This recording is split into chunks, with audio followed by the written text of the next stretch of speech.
আজ মেলা দেখতে গিয়ে খেলাম একটা ইউনিক খাবার আর কিনলাম আরো অনেক কিছুই।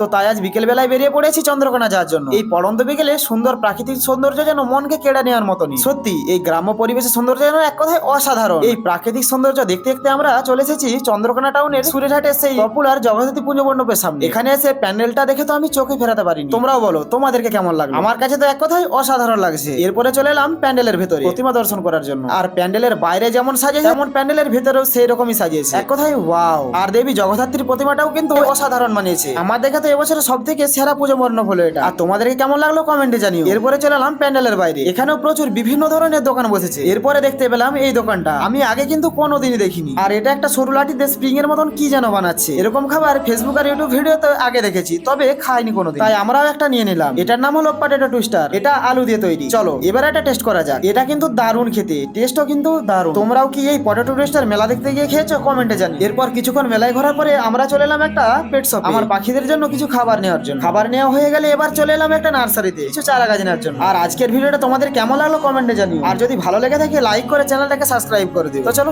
দেখা হচ্ছে একটা নেক্সট ভিডিওতে। টাটা।